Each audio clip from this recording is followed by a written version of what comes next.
ये जब ग्रेटिट्यूड आप अपने अंदर रखते हैं, ये जब फीलिंग अपने आप में अंदर रखते हैं ना, तो मेरे भाई आप यकीन मानिए, आप पॉजिटिविटी से जब आप भर जाएंगे ना, तो मुझे नहीं लगता है कि कोई एग्जाम आपका अच्छा ना जाए। अगर आप 60 नंबर ला रहे हैं ना, तो आप 65 नंबर लाइए। अगर आप 65 नंबर ला रहे हैं ना, तो आप 68 नंबर लाइएगा, लेकिन अपने परफॉर्मेंस से हमेशा अच्छा करिए। मेरे काफ़ी सारे दोस्तों का ये सवाल होता है कि हम एग्ज़ाम में इतना अच्छा परफॉर्मेंस क्यों नहीं कर पाते हैं जितने कि हम हकदार हैं। हमारा सेट में काफ़ी अच्छा नंबर आ रहा है, हमने काफ़ी अच्छा पढ़ रखा है, हमने सारा कुछ कवर कर रखा है, फिर भी हमारा एग्ज़ाम में उतना अच्छा नंबर क्यों नहीं आ पाता है जिसके कि हम हकदार हैं, जितना कि हमें जानकारी है, जितना कि हम बना सकते हैं, जितना हम कर सकते हैं, उतना क्यों नहीं आ पाता है।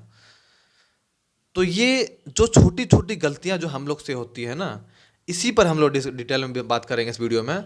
तो मैं स्टार्टिंग में तो नॉर्मली बात करूंगा, धीरे धीरे धीरे धीरे एक छोटी छोटी गलतियों को निकालूंगा।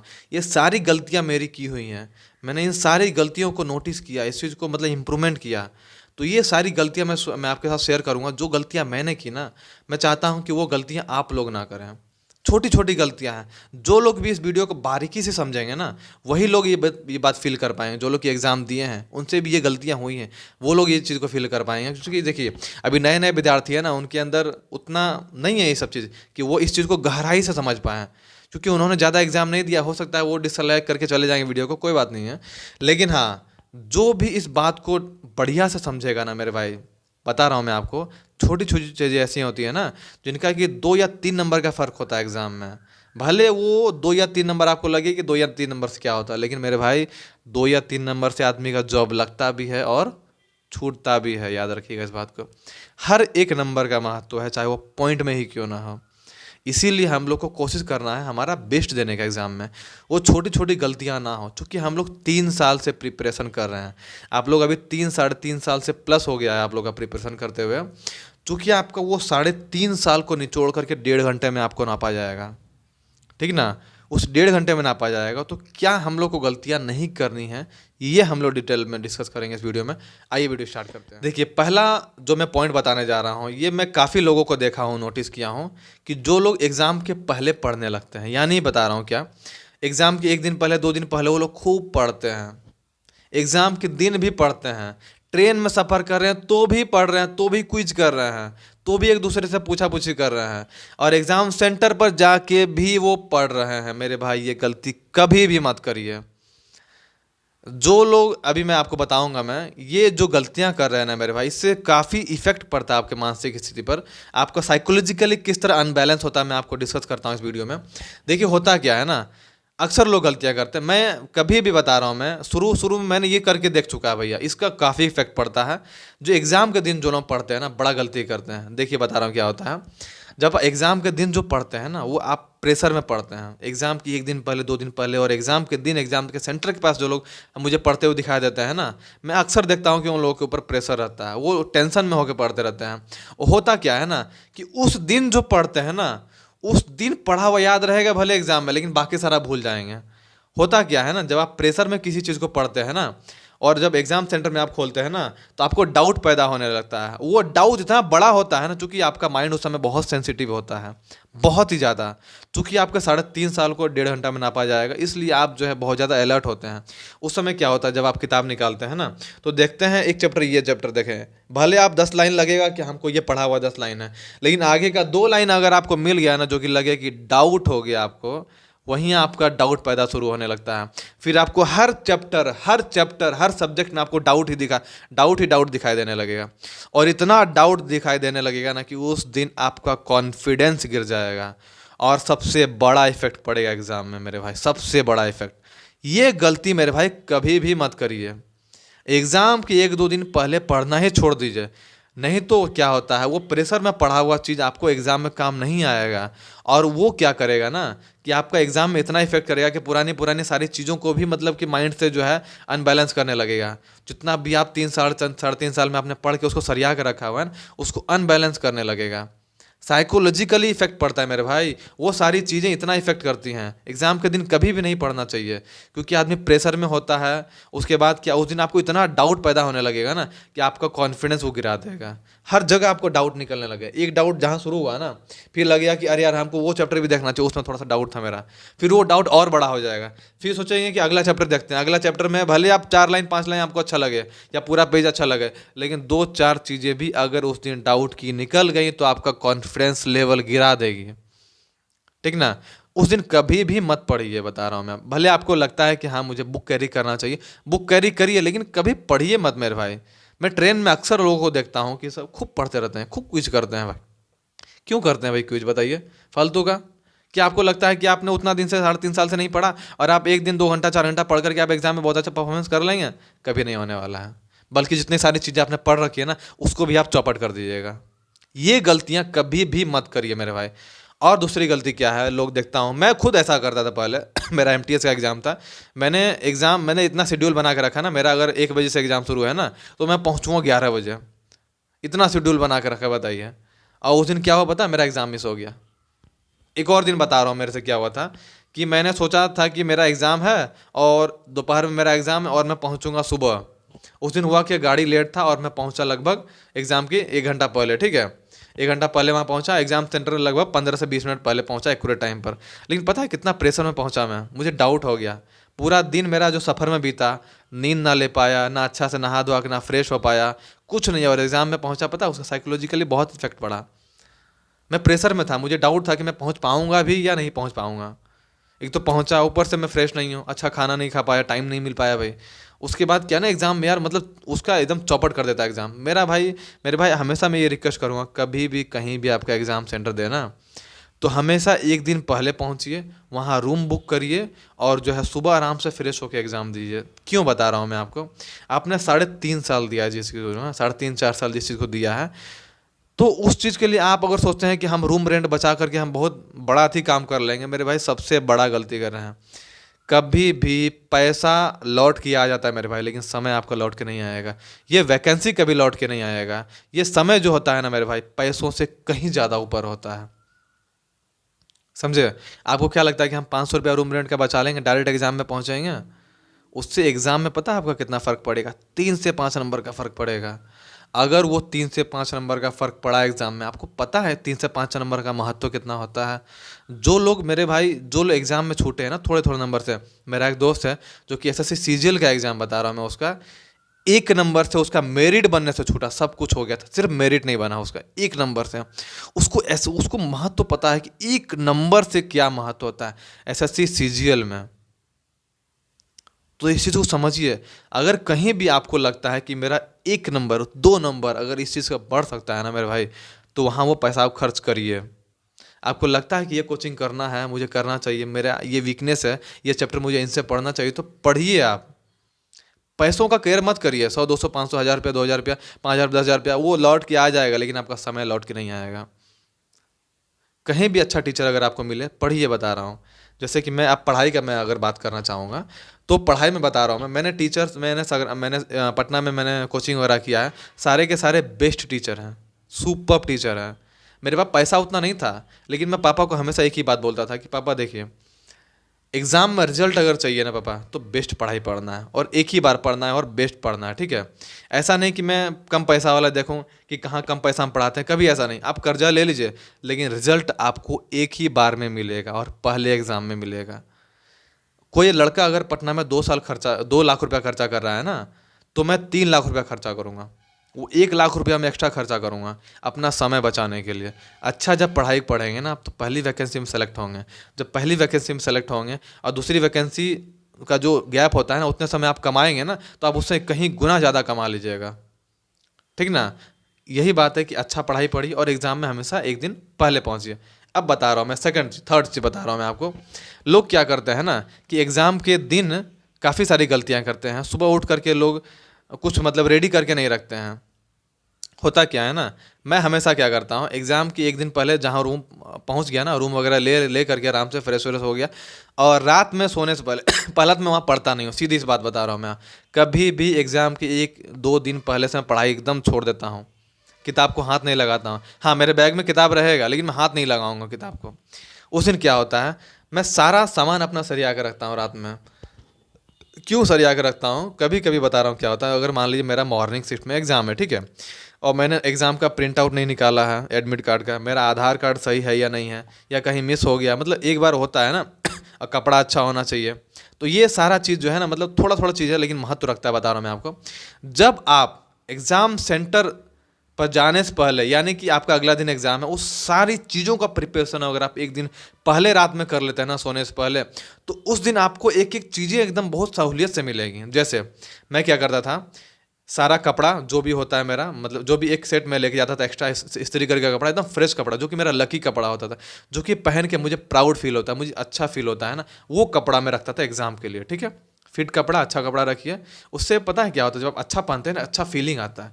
जो अच्छा फीलिंग होता है, एक पॉजिटिविटी होता है, वो पॉजिटिविटी का असर जो है एग्जाम में मेरे भाई पड़ता है। मेरे एग्जाम में पड़ता है, किसी के एग्जाम में पड़े या नहीं पड़े, लेकिन मेरे एग्जाम में पड़ता है। अच्छा कपड़ा मैं रखता हूँ, मेरा एडमिट कार्ड वहाँ निकाल के रखा रहेगा, मेरा आधार कार्ड वहाँ निकाल के रखा रहेगा, मेरा पैन कार्ड रहेगा, जो भी चीज़ मुझे एग्जाम के दिन काम है, वो सारा का सारा चीज़ मेरा वहाँ पर मिलेगा एक दिन पहले। कभी मैं सुबह होके परेशान नहीं होना पड़ेगा मुझे कि ये चीज़ मेरा कहाँ हो गया, वो मेरा मिस कहाँ हो गया, बाइक में तेल नहीं है, उसके बाद जो है मेरा एडमिट कार्ड का प्रिंट नहीं निकाला, अरे दुकान भी नहीं खुला हुआ है, बहुत सारा परेशानी हो जाता है मेरे भाई। मेरा बता रहा हूँ, मेरा एक जो दोस्त था वो एग्ज़ाम देने के लिए गया हुआ था, और हम लोग पहुँचे थे एक दिन पहले, भले बता रहा हूँ एग्ज़ाम में। लेकिन हुआ हुआ क्या था ना, उसके अगले दिन पूरा स्ट्राइक था उस एरिया में, एक भी फोटो कॉपी का दुकान भी नहीं खुला था, और सेकंड शिफ्ट में एग्ज़ाम था। परेशान हो गए एडमिट कार्ड का प्रिंट कराने के लिए, एग्ज़ाम का प्रिंट करा के नहीं लेके आया था वो, परेशान हो गए, बता रहा हूँ। उसका एग्ज़ाम में क्या आपको लगता है असर नहीं पड़ेगा? फ़र्क पड़ता है मेरे भाई, फ़र्क पड़ता है छोटी छोटी चीज़ों का। ठीक है, आपने सारा सामान सरिया लिया रात में उसके बाद जब सुबह हो ना, एकदम फ्रेश होकर आराम से उठिए, पढ़िए मत मेरे भाई, ठीक ना। उसके बाद आराम से सब कुछ करिए। आपका पहला शिफ्ट में एग्ज़ाम है, सेकंड शिफ्ट में एग्ज़ाम है, चाहे थर्ड शिफ्ट में एग्ज़ाम है, कोई भी शिफ्ट में एग्ज़ाम है, कोई दिक्कत नहीं, फ्रेश हुए, आराम से मेडिटेशन वगैरह किए, वॉकिंग किए, टहले उहले, पढ़ना नहीं है खाली, ठीक ना। अब क्या होता है, फ्रेश व्रेश होके अच्छा खाना खा के आप पहुँचे एग्ज़ाम सेंटर पर। कोशिश करिए कि वेजिटेरियन खाने का, जो कि अच्छा पाचन हो, ठीक है, उससे पेट में कोई तरह का इफेक्ट ना हो। अच्छा खाना खाइए उस दिन। और जब आप एग्ज़ाम सेंटर जाने लगे, और एग्ज़ाम के दिन जो सुबह का पीरियड होता है ना, एग्ज़ाम के पहले मेरे भाई, ये मेरा फोर्थ चीज़ होगा कि कभी भी अचरा कचरा लोगों का ना फ़ोन उठाइए, ना ही उनसे बात करिए। इसका मेरा क्या मतलब है कि मैं कभी भी एग्ज़ाम में जाता हूँ ना मेरे भाई, कभी भी बता रहा हूँ, अपने सारे दोस्तों को अवॉइड करता हूँ मैं। जितने भी मेरे दोस्त लोग हैं, कुछ लोग हैं जो कि नेगेटिविटी भरते हैं, कुछ अलग अलग तरीके की बात करते हैं ना, मैं उनका फ़ोन नहीं उठाता हूँ। किसी दोस्त का, दो दोस्त से ज़्यादा मैं बात नहीं करता हूँ, ठीक है। फ़ोन कौन से बात नहीं करता हूँ बहुत ज़्यादा, मोबाइल ज़्यादा नहीं देखता हूँ। और एग्ज़ाम सेंटर पर जाके मैं एक भी स्टूडेंट से जल्दी बात करने से अवॉइड करता हूँ, बिल्कुल अवॉइड करता हूँ। क्यों बात नहीं करना चाहिए एग्ज़ाम सेंटर पर? एग्ज़ाम सेंटर पर जब आप जाइएगा ना, जब किसी किसी से सवाल, जब बातचीत होगा ना, बातचीत में कुछ ना कुछ ऐसा निकलेगा पॉइंट, कोई ना कोई ऐसा पॉइंट नेगेटिविटी निकल जाता है जो कि आपके दिमाग में इफेक्ट करेगा। एग्ज़ाम सेंटर में, एग्ज़ाम का दिन जो होता है मेरे भाई, दिमाग बहुत सेंसिटिव होता है, दिमाग बहुत सेंसिटिव होता है, उसको बहुत संभाल कर रखना पड़ता है। अगर कुछ दुर्घटना देख लिया ना, उसका इफेक्ट होगा। किसी से गलत बात हो गया, किसी से झगड़ा हो गया, तो उसका इफेक्ट होगा। कोई अगर दो बात बोल दिया, उसका इफेक्ट होगा। अगर आप किसी से बातचीत कर रहे हैं, ठीक है, मान लिया आप पढ़ाई का ही डिस्कस कर रहे हैं, उसमें आपको दो चार सवाल ऐसा निकलेगा ना जो कि आपको पता नहीं है, आप उस सवाल का जवाब खोजने में लग जाइएगा। आपको लगेगा कि वो सवाल बहुत ज़्यादा इंपॉर्टेंट, लेकिन एक्चुअल में होता नहीं है, वो एकदम बेकार सवाल होता है, लेकिन आपको लगने लगेगा, उस दिन अपने आप पर डाउट पैदा होने लगेगा। इसीलिए उस दिन बिल्कुल भी कॉन्फिडेंट रहना है, और किसी से भी ज़्यादा बातचीत नहीं करना है, और अपने आप में एक पॉजिटिविटी फील करना है। देखिए, पॉजिटिविटी फील करने का क्या मतलब है? बहुत लोग होते हैं जो कि एग्ज़ाम में क्या होता है ना, चूँकि हम लोग का 3.5-4 साल का मेहनत को 1.5 घंटा में नापा जाएगा, तो काफ़ी लोग प्रेशर में आ जाते हैं। काफ़ी से लोगों को एंजाइटी होने लगता है, घबराहट होने लगता है कि अरे यार एग्ज़ाम होगा यार, कैसे यार, बढ़िया मेरा तैयारी है या नहीं, एग्ज़ाम में पता लगेगा कैसे क्या होगा, समझ नहीं आ रहा है मेरा। इस तरह लोग होता है, बहुत सारा घबराहट होने लगता है, परेशान होने लगते हैं। क्यों? क्योंकि उनका एज हो रहा है, उनका एग्ज़ाम का मौका निकल रहा है, एज निकल रहा है, सारी अपॉर्चुनिटी उनसे जाती जा रही हैं, एक पर एक एग्ज़ाम फेल होते जा रहे हैं, तो उनको घबराहट होता है। अब इसका सॉल्यूशन क्या करें मेरे भाई? देखिए, पहला तो आपको अपने मन में ये सोचना पड़ेगा कि भाई जो भी हुआ सो हुआ, उसको हटाओ। जो भी हुआ सो हुआ, उसको हटाओ। उससे आपका फ्यूचर डिसाइड नहीं होता है। लोग पता है क्या करते हैं, सबसे ज़्यादा मेरे एग्जाम सेंटर पर देखा हूँ, लोग को परेशान होते हैं, अपनी पिछली सारी बातों को सोच सोच के परेशान होते रहते हैं, और ये वाला एग्ज़ाम भी ख़राब हो जाता है। आपको ये देखना चाहिए कि हम इस एग्ज़ाम में कितना अच्छा कर सकते हैं। सारी गलतियों को जो है ना एकदम छोड़ देना चाहिए। जैसे एक जो स्टॉक मार्केट में जो एक ट्रेडर होता है ना, वो क्या करता है कि कभी भी पुराना स्टॉक में अगर उसको लॉस हुआ रहता है ना, तो वो इमोशन लेके कभी भी नए स्टॉक को बाय नहीं करता या नए स्टॉक को सेल नहीं करता है। हर एक चीज़ उसका सेपरेटली होता है, हर एक सेपरेटली रीज़न होता है। उसी तरह हर एग्ज़ाम सेपरेट है, उसको सेपरेट उसको महत्व दीजिए, ठीक है। वो सारी गलतियों को इस पर अवॉइड करिए, लेकिन उस चीज़ का टेंशन मत लीजिए इस पर। उन सारी गलतियों से आपने जो सीखा है ना, उस चीज़ को इसमें अप्लाई करिए, ना कि उस चीज़ का परेशानी लीजिए। परेशानी लेने से क्या होगा, आपका निगेटिविटी हावी होगा, आप खुद परेशान होइएगा, और आपका जब दिमाग परेशान होगा ना मेरे भाई, एग्ज़ाम उतना अच्छा नहीं जाने वाला है आपका। ये सारी चीज़ों को अवॉइड करिए। पांचवा जो हमारा पॉइंट है कि उस दिन हम पॉजिटिविटी अपने आप में कैसे लाएं। तो मैं मेरे भाई मैं बताता हूँ मैं क्या करता था पॉजिटिविटी लाने के लिए। उस दिन पहला तो आपको पढ़ाई तो बिल्कुल भी नहीं करना उस दिन, ठीक है। और सेकंड चीज़ आपको क्या करना है, बहुत सारे लोगों का अलग अलग इंटरेस्ट होता है। कुछ लोगों को गाना सुन करके हेडफोन लगा करके अच्छा फील आता है, कुछ लोगों को मेडिटेशन करके अच्छा फील आता है, कुछ लोगों को कॉमेडी वीडियोस देख करके अच्छा फील आता है, कुछ लोगों को अपने मम्मी पापा या रिलेशन में बात करके अच्छा फील आता है। तो वो आप करिए, ठीक है।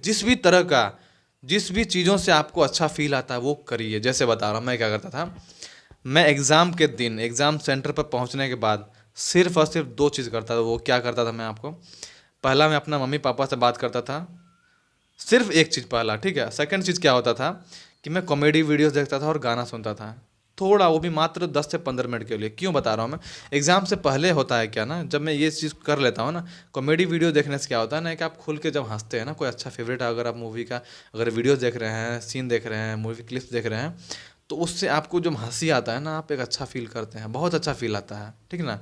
और हंसते हंसते मेरे भाई इतना खुश मैं हो जाता था कि एग्ज़ाम तो अच्छा ना जाए ऐसा हो ही नहीं सकता, इतना कॉन्फिडेंस भर जाता था, अंदर से खुशी आता था।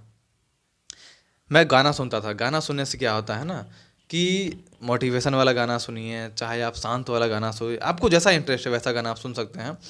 तो उससे क्या होता है कि आपके अंदर एक अच्छा पॉजिटिविटी भरता है, एक अच्छा ऊर्जा भरता है, एक अच्छा फीलिंग आता है। वो फीलिंग आपको एग्ज़ाम में बहुत काम आएगा। ये छोटी छोटी चीज़ें हैं मेरे भाई, सब लोग हो सकता है इस बात को ना समझ पाएँ, लेकिन ये छोटी छोटी चीज़ें काम करती हैं मेरे भाई, करती हैं। आपके अंदर जब एनर्जी होगा, जब एक कॉन्फिडेंस होगा, जब एक पॉजिटिविटी होगा ना मेरे भाई, क्या एग्ज़ाम आपको लगता है कि आपने जितना तैयारी करके रखा उतना अच्छा एग्ज़ाम ना जाए? नहीं हो सकता है मेरे भाई, नहीं हो सकता है। अभी और मैं आगे बता रहा हूँ आपको, टेंशन मत लीजिए, और अभी आगे बता रहा हूँ मैं, देखिए क्या क्या गलती करते हैं लोग, बता रहा हूँ। और जब एग्ज़ाम में आपका एंट्री होने लगा, ठीक है, एग्ज़ाम में एंट्री होने लगा आपका, चूंकि सारा का सारा ऑनलाइन एग्ज़ाम है, तो उसमें क्या होता है ना कि जब आपने एग्ज़ाम में एंट्री लिया, पहला तो आपने गेट पर चेक इन किया, उसके बाद जब आपको वहाँ पर थम्स वगैरह लिया जाता है ना, जो थंप लेने से पहले आप वॉशरूम हो आइए। सबसे पहला बात, जो अभी पहला एग्ज़ाम दे रहे हैं उन लोगों के लिए, चूँकि पुराने एग्ज़ाम वाले लोग जानते हैं कि एक बार अगर आपने थंब इम्प्रेशन दे दिया तो आप वहाँ 1 घंटा बैठिए, पौने घंटा बैठिए, चाहे आधा घंटा बैठिए, आपको वहाँ से वॉशरूम जाने के लिए अलाउ नहीं किया जाएगा। इसीलिए एग्ज़ाम सेंटर भले आप 1 घंटा पहले पहुँच जाइए, लेकिन एग्ज़ाम में जो एंट्री लीजिए वो लगभग जो है वहाँ एंट्री गेट क्लोज होने के 15 मिनट पहले ले लीजिए, ठीक है। उसके बाद क्या करिए, सबसे पहले आप वॉशरूम जाइए, वहाँ पर थंब लेने से पहले, थंब देने से पहले वॉशरूम अच्छा से हो आइए, ताकि एग्ज़ाम में आपको किसी भी तरह का प्रेशर फील ना हो, किसी भी तरह का दिक्कत ना हो, ठीक है। वॉशरूम हो आए आराम से फिर वहाँ पर बैठिए, और कोई टेंशन मत लीजिए, कोई एंजाइटी वगैरह मतलब घबराहट, ये सब जो चीज़ें होती हैं ना, उसको अपने आप से दूर रखिए, अपने आप में एनर्जी रखिए, पॉजिटिविटी रखिए, एक अच्छा फील करिए उस समय। चाहे बहुत सारे लोग होते हैं जो कि मतलब बैठ करके आराम से मतलब कि खाली अच्छा सांस लेते हैं और अपने दिमाग को शांत रखते हैं, यानी कि एक तरह से बैठ के ही मेडिटेशन करने लगते हैं, ताकि उनका एग्जाम दिमाग शांत रहे। कुछ लोग होते हैं जो कि हंसते हंसते रहते हैं, कहीं अगल बगल बातचीत करते रहते हैं, तो उनका अलग तरीका है। तो इस तरह से लोग अपने आप को जो है, बहुत सारा तरीका है जो कि अपने आप को एक शांत रखते हैं, ठीक है। उसके बाद जैसे ही आपका एग्ज़ाम स्क्रीन ऑन होता है, एग्ज़ाम स्क्रीन ऑन होने के बाद क्या करना चाहिए कि एग्ज़ाम स्क्रीन ऑन होने से पहले एक और पॉइंट छूट गया। आप जहाँ भी बैठिए ना मेरे भाई, एक तरह से आप समझिए उसको कि हमारा ये मिल्कियत है, ये हमारा ही एरिया है, ठीक है। उस चीज़ में आप धाक जमा के जब बैठ जाइएगा ना, अपने आप में फील करिए, एकदम बढ़िया से बैठिए एकदम, कि ये लगे कि हाँ भाई ये हमारा एरिया है, इस मेरे एरिया में मैं बहुत अच्छा करने वाला हूँ, और ये एग्ज़ाम मेरा दुनिया का सबसे अच्छा एग्ज़ाम होने वाला है। भगवान के प्रति पता है ग्रेटिट्यूड रखिए, एक तरह का जो है मतलब क्या बोलते हैं, थैंक गिविंग रखिए, मतलब सॉरी थैंक्सफुल रखिए भगवान के प्रति, एक अच्छा भावना रखिए, हर चीज़ को धन्यवाद करिए कि भगवान मुझे इतना अच्छा अपॉर्चुनिटी देने के लिए बहुत बहुत धन्यवाद। मैं जानता हूँ कि भगवान आप मेरे साथ हमेशा हैं, मेरे माता पिता हमेशा मेरे साथ हैं, मेरे सभी रिश्तेदार जितने भी मेरे चाहने वाले हैं वो सभी मेरे साथ हैं, और उनका जब साथ मेरे साथ होगा ना तो मेरा एग्ज़ाम अच्छा ना जाए ये इम्पॉसिबल है, और मैं इस एग्ज़ाम को इतना अच्छा बनाऊंगा कि मेरा दुनिया का सबसे अच्छा एग्ज़ाम होने वाला है। ये ग्रेटिट्यूड हमेशा अपने अंदर रखिए। ये जब ग्रेटिट्यूड आप अपने अंदर रखते हैं, ये जब फीलिंग अपने आप में अंदर रखते हैं ना, तो मेरे भाई आप यकीन मानिए, आप पॉजिटिविटी से जब आप भर जाएंगे ना, तो मुझे नहीं लगता है कि कोई एग्ज़ाम आपका अच्छा ना जाए। हमेशा ये पॉजिटिविटी रखिए, और हमेशा उस समय ये चीज़ सोचिए, दुनिया का जो भी ऐसा चीज़ है, सॉरी, जो भी आपने पढ़ा है ना वही एग्ज़ाम में आएगा। कभी ये मत सोचिए कि हाँ मैंने ये चीज़ नहीं पढ़ा है, कहीं ये एग्ज़ाम में आ गया, तो मैंने वो नहीं पढ़ा कहीं ये एग्ज़ाम में आ गया, तो ये कभी मत सोचिए। अपने ऊपर 100% कॉन्फिडेंट रहिए कि मैं जो पढ़ूंगा नहीं वो एग्ज़ाम में आएगा नहीं, और जो मैंने पढ़ा है वही एग्ज़ाम में आएगा, और उसको मैं बना के आऊँगा। ये कॉन्फिडेंस जो है मेरे भाई, कॉन्फिडेंस सबसे बड़ा चीज़ है। जिस दिन आप मेरे भाई कॉन्फिडेंस को अपने अंदर लाना सीख गए हैं, मेरे भाई अगर आप 60 नंबर ला रहे हैं ना तो आप 65 नंबर लाइए, अगर आप 65 नंबर ला रहे हैं ना तो आप 68 नंबर लाइएगा, लेकिन अपने परफॉर्मेंस से हमेशा अच्छा करिएगा। अगर आप 70 नंबर ला सकते हैं तो आप 75 नंबर लाइएगा। ये कॉन्फिडेंस जो होता है मेरे भाई, हमेशा एग्ज़ाम में मेंटेन कैसे रखें, ये सारे लोगों का ये सवाल होता है। कैसे हम एग्ज़ाम में अपने आप को पॉजिटिविटी रखें, कैसे हम अपने आप को पॉजिटिव रखें। तो ये सारा रीज़न है कि मैं हमेशा अपने आप को पॉजिटिव रखता था, अपने माता पिता से बात करता था उस दिन, अपने जो भी मेरे जो चाहते लोग हैं, जो मुझे चाहते हैं कि अच्छा, मतलब जिनसे बात करके मुझे एक अच्छा फील आता है, मैं उनसे बात करता हूँ।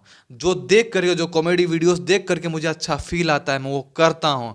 जो हेरा फेरी वीडियो है, ढोल है, धमाल, ये सारी मूवी कॉमेडी मूवी है, मेरी फेवरेट है, मैं उसको देखता हूँ। छोटा छोटा क्लिप जो है 5 से 10 मिनट, बस ज़्यादा नहीं है। जो मुझे गाना अच्छा लगता है उस गाना को मैं सुनता हूँ। पढ़ाई नहीं करता हूँ मैं उस दिन, बिल्कुल भी ये गलती नहीं करता हूँ। ये सारी चीज़ें हैं, मैं अपने आप को ग्रेटिट्यूड से भर देता हूँ। एक धन्यवाद देता हूँ हर किसी को जिनका भी मेरे जीवन में योगदान रहा, यहाँ तक पहुँचने में जितना भी अपॉर्चुनिटी मुझे मिला है, मैं सब चीज़ को ग्रेटिट्यूड देता हूँ, अंतर मन से देता हूँ। जब मेरे भाई आप ये चीज़ कर लेते हैं ना मेरे भाई, आपके अंदर एक अलग ही एनर्जी का लेवल होता है। जब आप इस एनर्जी के लेवल को आप फील करिएगा ना मेरे भाई, तब आपको फील होगा कि क्या चीज़ है ये, क्या चीज़ है ये। तब आपका माइंड बहुत अच्छा काम करेगा, जितना आपका क्षमता है ना उससे एक लेवल ऊपर काम करेगा, ठीक ना। ये चीज़ मेरे भाई करिए हमेशा। मैं हमेशा एग्ज़ाम में ये चीज़ किया हूँ। स्टार्टिंग के एग्ज़ाम में मेरा एग्ज़ाम अच्छा नहीं गया था, लेकिन मैंने एक एक चीज़ों को नोट किया। पता है मैं आपको एग्ज़ाम में मैं क्या करता था, जो भी एग्ज़ाम दे के आया ना, जितने भी सारी गलतियाँ थी ना, मैं उसको दिमाग में नहीं रखता था, पेपर में लिखता था। पेपर में लिखने का महत्व क्या होता है, मैं जो बात कर रहा हूँ ना, हो सकता है बहुत लोग नहीं समझ पाए, ये सारी साइकोलॉजिकली बातें हैं। छोटा छोटा पॉइंट जो आपके मेंटल स्थिति पर जो इफेक्ट करता है ना, वो सारी चीज़ें हैं, ठीक है। एक एक पॉइंट होता है, तो ये सारी चीज़ें हैं। तो एकदम ऐसा थोड़ा सा करके देखिए कभी एग्ज़ाम में क्या होता है। अब चलिए मान लीजिए अब आपका स्क्रीन खुल गया एग्ज़ाम का, ठीक है, एग्ज़ाम का स्क्रीन खुल गया। अब आप क्या करिएगा, एग्ज़ाम का स्क्रीन खुलने के बाद सबसे पहले तो आप उसका इंस्ट्रक्शन पढ़िए। जब भी आप लॉगिन करते हैं ना, इसके देखिए इंस्ट्रक्टर जो भी होता है ना, कभी भी उसको स्किप मत करने दीजिए। जो इंस्ट्रक्शन होता है कभी भी उसको स्किप मत करने दीजिए। जो भी आपका इन्विजिलेटर करता है ना, वो मत करने दीजिए। आप पूरा इंस्ट्रक्शन को अच्छे से पढ़िए, छोटी छोटी चीज़ों को एकदम मतलब बोल करके पढ़िए। ऐसे क्या होगा ना आपका कि एक आपका लय बनेगा, मतलब एक स्पीकिंग जो होता है ना, एक बोलने का जो एक मतलब मुंह जो है ना खुल जाएगा। किसी भी चीज़ को पढ़ने के लिए आसानी से पढ़ लीजिएगा, क्योंकि एग्ज़ाम का जो क्वेश्चन होता है ना, उसमें ये कभी कभी फील होता है कि मुझे लगता है कि यार अचानक से पढ़ लिया, थोड़ा पढ़ने में दिक्कत आ रहा है, आँख स्क्रीन के साथ कांटेक्ट उतना अच्छा नहीं हो पा रहा है, तो दिक्कत होता है। इस कारण से जब आप इतना कर लीजिएगा ना, पूरा इंस्ट्रक्शन पढ़ लीजिएगा, पहला चीज़ आपका लय बनेगा पढ़ने का और बोलने का, रीडिंग करने का। सेकंड चीज़ आपका स्क्रीन से दोस्ती हो जाएगा, आपका स्क्रीन से कांटेक्ट हो जाएगा, आपका माउस से दोस्ती हो जाएगा। अपना बैठा के अपना बढ़िया से अपना इसी से अच्छा दो कर लीजिए, ठीक है। अब आते हैं आप एग्ज़ाम जब देना स्टार्ट करेंगे तब क्या करना है, एग्ज़ाम में कैसे मैनेज करना है। चूँकि आपका ये एग्ज़ाम 90 मिनट का है, ठीक है। अब आप इस 90 मिनट के एग्ज़ाम को कैसे अपना बहुत अच्छा दे सकते हैं। 90 मिनट का एग्ज़ाम को आप डिवाइड करेंगे छोटे छोटे पार्ट में। जैसे मैं क्या करता था, मैं पहला जो होता है 1 घंटा 10 मिनट, चूँकि 1.5 घंटे का एग्ज़ाम है, अंतिम का 20 मिनट में हमेशा सेकंड राउंड के लिए रखता था, ठीक है। पहला मैं 70 मिनट में क्या किया मैंने कि 100 पहला नंबर से लेकर 100 सवाल तक मुझे किसी भी हाल में देख जाना है। ये सबसे बड़ा मेन चीज़ है, ठीक है। और अंतिम का जो 20 मिनट बचेगा ना, उसमें मैं सेकंड राउंड मारूंगा, और बच गया अगर समय तो थर्ड राउंड मारूंगा, नहीं तो नहीं हो पाता। नॉर्मली मेरा थर्ड राउंड नहीं हो पाता क्योंकि मेरा टाइम मैनेज उतना अच्छा नहीं था उस समय। तो बता रहा हूँ मैं क्या होता है जब आप इस तरह से करिएगा ना, तो बहुत अच्छा। देखिए, और एक और चीज़ बता रहा हूँ मैं आपको कि आप लोग अभी सेट मार रहे हैं, जितने लोग भी अभी सेट मार रहे हैं ना ऑनलाइन सेट, मैं उनसे एक रिक्वेस्ट करूंगा कि आप अभी ही एक ऐसा क्षमता डेवलप करिए ना जो कि आपको एग्जाम में काम है। वो क्षमता क्या है ना, किसी भी क्वेश्चन को देख करके ये अंदाज़ा लगा लीजिए कि वो कितना समय लेगा, मेरा क्वेश्चन वो समय कितना लेगा। जैसे मेरा कोई समय अगर 5 सेकंड के अंदर आपको ही पता लग जाना चाहिए वो जो क्वेश्चन है आपका बनाने में कितना समय लगने वाला है, ठीक है। ऐसे मेरा क्या होता था, मैं जो भी सिंप्लीफिकेशन का जो क्वेश्चन हार्ड रहता था ना, मुझे पता है कि उसका प्रोसेस बहुत ही ईजी है, अगर मैं बनाऊंगा तो बन ही जाएगा, लेकिन उसका कैलकुलेशन लॉन्ग है, उसका कैलकुलेशन थोड़ा सा टफ है। वो बनेगा, आंसर आएगा, मुझे पता है, लेकिन वो कैलकुलेशन मेरा लगेगा लगभग 2 से ढाई मिनट समय। क्या मैं वो 2 से ढाई मिनट अभी देने के लिए सक्षम हूँ? नहीं हूँ मैं। स्टार्टिंग में कभी भी आपको जो टाइम टेकिंग सवाल होता है उसको स्किप करना होता है। बहुत सारे लोग क्या करते हैं ना कि जो भी सवाल है उसको कंटिन्यू बनाते जाते हैं। कंटिन्यू बनाने से लॉस क्या होता है ना, कोई सवाल ऐसा होगा जो कि टाइम टेकिंग होगा। एक्चुअल में देखिए, हर सवाल एक ही सवाल होता है, और हर सवाल बनाने पर आपका नंबर एक ही मिलने वाला, चाहे वो हार्ड सवाल बना चाहे आप हल्का सवाल बना। तो मैं हमेशा प्रीफर करता हूँ पहले हल्का सवाल बनाने का, ठीक है। भले हार्ड सवाल मेरे से बन जाए, लेकिन वो टाइम टेकिंग हो तो मैं उसको स्किप करना पसंद करूंगा, ठीक है। काफ़ी सारे लोग ऐसे होते हैं जो कि लड़ जाते हैं, भाई मैंने ये चैप्टर बहुत अच्छा पढ़ा हुआ है, मैं तो बना ही लूंगा। वो बना लेंगे, इसमें कोई दो राय नहीं है भाई, वो बना लेंगे, लेकिन लॉस कहाँ होगा, वो 2 मिनट दे देंगे, 3 मिनट उस सवाल में दे देंगे, ठीक है ना। इस कारण से क्या होगा, अंतिम सवाल में जब आने लगेगा, जब आपका 5 मिनट बाकी होगा ना, तब आपको लगेगा कि यार 5 मिनट बाकी है और मेरे पास अभी 15 से 20 सवाल बनाने के लिए, और मैंने उसको देखा तक नहीं है। तब आपको प्रेशर फील होगा, और आप मुश्किल से 15-20 सवाल जो बचा हुआ है ना उसको बनाने में, आप उसमें से 5 या 7 या 10 सवाल तक मतलब कर पाइएगा, ठीक है। अब बाकी 10 सवाल आप बना सकते हैं, लेकिन आपको उसको छोड़ के निकालना पड़ेगा। ये नुकसान होता है एग्ज़ाम में। इसी कारण से अगर मुझे पहला 10 सवाल में भी अगर मुझे 4 या 5 सवाल ऐसा मिल जाए जो कि टाइम टेकिंग हो ना, 1 मिनट या 2 मिनट या 3 मिनट, 2 मिनट के ऊपर का टाइम टेकिंग हो, 1.5 मिनट का, ठीक है, तो मैं उसको स्किप करना ही पसंद करता हूँ। पहला पहला मैं आगे बना लूँगा, क्या दिक्कत है भाई, आगे बहुत सारा सवाल रखा हो बनाने के लिए, मुझे टाइम वेस्ट नहीं करना है। 5 सेकंड के अंदर आपको आइडेंटिफाई करना है कि वो सवाल आपका समय कितना लेगा, ठीक है। अब आप क्या रहे हैं, आप एग्ज़ाम में आए, ठीक है, एग्ज़ाम में आपने बनाना शुरू किया। मैं क्या करता था, क्योंकि मेरा मैथ उतना अच्छा नहीं था, तो मैं मैथ को हमेशा लास्ट में बनाता था। पहले जो हल्का मैथ है, जैसे CI का हो गया, SI का हो गया, जो इजी वे में निकल जाता है, जो कि मुर्जवानी निकल जाएगा या एक लाइन में निकल जाएगा ना, तो उसको मैं तुरंत बना के निकल जाता था। उसके बाद बाकी सारा सवाल मैं बनाते गया, जितना GK GS है, मैंने 70 to 75 मिनट में मैंने सारा सवाल देख लिया होता था, ठीक है। और बचा अंतिम का जो 15 से 20 मिनट में, उसमें मैं सेकंड राउंड आता था, और सेकंड राउंड में देखता था कि हाँ ये छूटा हुआ है, ये बना लिया, ये बना लिया, ये बना लिया। देखिए, राउंड मारने का आपको एक और बेनिफिट मिलेगा, बता रहा हूँ क्या बेनिफिट होता है कि बहुत सारा सवाल ऐसा होता है ना, देखिए एक और सवाल के बारे में आपको बता रहा हूँ। कुछ सवाल ऐसा होता है ना गद्यांश वाला, जिसमें कि आपको क्वेश्चन पढ़ने के बाद गद्यांश पढ़ना होता है, ना कि पहले गद्यांश पढ़ लिया और क्वेश्चन पढ़ना होता है, ठीक है। इस सवाल को आपको एक आइडेंटिफाई करना होगा जो कि आपका समय बचाएगा, लगभग 40 to 50% उस टाइम का जो आप देने वाले हैं उतना बचा लेगा उसमें। क्यों होता है, अगर आपको वो सवाल 1 मिनट लेने वाला है तो आपको 30 सेकंड के अंदर वो सवाल बन जाएगा। जब आप उसका सवाल पहले पढ़ लेंगे ना कि भाई हाँ ये पूछ रहा है, तो आप गद्यांश में जाइएगा ना, डायरेक्ट आप पढ़ते पढ़ते डायरेक्ट आंसर आपको पता लग जाएगा, तुरंत बना के निकल जाइएगा, ठीक है ना। और एक और गलती लोग करते हैं, सीटिंग अरेंजमेंट वाला सवाल चाहे पजल वाला सवाल, उसमें क्या होता है ना कि लोग छोटे जगह में बना लिए, ठीक है, उसको निकाल दिया वहाँ पर, उसको छोटे जगह में बनाए, फिर उसको गिजबिजा करके वहीं पर मतलब दूसरा सवाल बना दिए। वो चीज़ ऐसा जगह हो गया ना कि फिर आप दोबारा अगर वो सवाल आए तो आप उसको देख नहीं सकते हैं। होता क्या है ना, सीटिंग अरेंजमेंट का जो सवाल होता है उसमें गद्यांश एक जगह रहेगा, ठीक ना, और सवाल वहाँ पर एक ही सवाल देगा, उसके बाद वही 10 क्वेश्चन के बाद फिर वही सवाल रहेगा, गद्यांश वही रहेगा, बस सवाल दूसरा रहेगा। और फिर 20 क्वेश्चन के बाद क्या होगा कि वही गद्यांश रहेगा, वही वही पजल रहेगा, वही सिटिंग अरेंजमेंट रहेगा, लेकिन सवाल तीसरा होगा।